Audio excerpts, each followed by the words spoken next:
That's concerning. U.S. Indo-Pacific commander warns that China is becoming more aggressive as China's economic recovery is not going well. They're failing.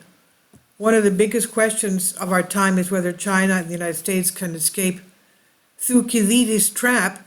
It seems that in the short term, the U.S. will likely avoid direct conflict with China, but in the long term, there will be a slow march towards conflict in the Indo-Pacific region.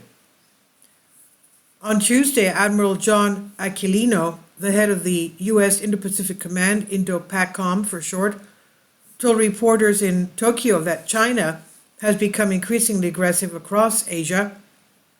According to Bloomberg, we all need to understand that is moving very quickly. He said the buildup of military power, despite a bad economy, the increased narrative of all things inside the 10-dash line are Chinese sovereign territory, then the actions that are going towards enforcement.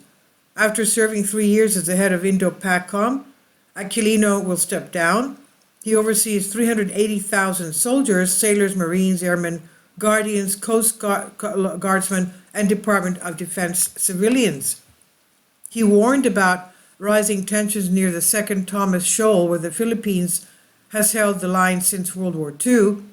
A recent incident of Chinese vessels using water cannons to block Philippine military vessels has been an ominous sign for some military observers. Aquilino also spoke about China's economy, indicating the world's second largest economy, China that is, has drastically been reduced because of a real estate market crash.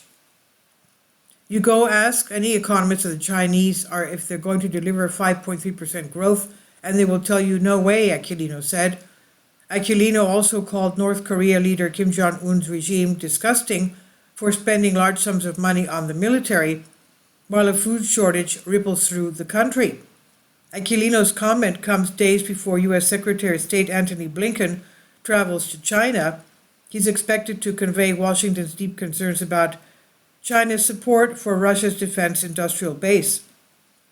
We're prepared to take steps when we believe necessary against firms that severely undermine security in both Ukraine and Europe, Blinken told reporters ahead of his trip.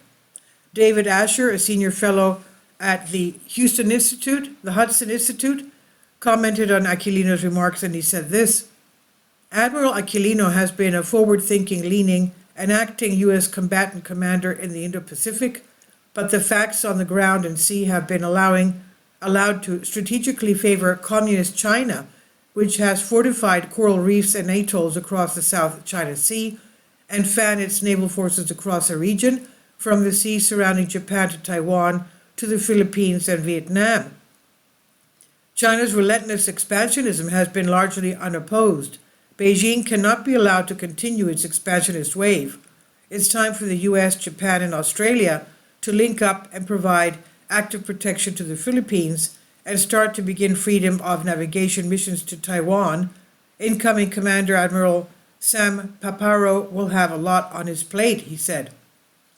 Russia's war of aggression against Ukraine and soaring turmoil in the Middle East, including Israel and Iran, with risks of conflicts flaring up in the Indo-Pacific region, are all confirmations that a multipolar world has emerged. And that said, we have noted that defense spending worldwide has surged, pushing the defense industry into a bull market. World stumbles into more dangerous decade as defense spending soars, says military think tank.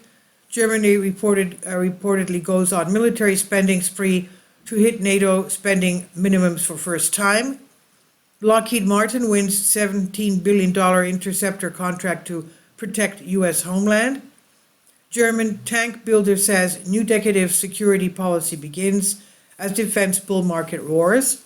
Saab CEO says rising war risks drives defense spending missiles stocks in bull market. Global military spending hits all-time high of $2.4 trillion, and there's a bull market in global defense stocks. The multipolar world will only bring more chaos and destruction. This is by Zero Hedge Tyler Durden. Please leave your comments, and thank you for your support. Kindly support my Patreon account The daily posts are 5 videos daily, and they are totally different from what I have on my YouTube channel. Thank you so much for your support and that you find all my content so interesting. You'll find the Patreon account details in the description box below.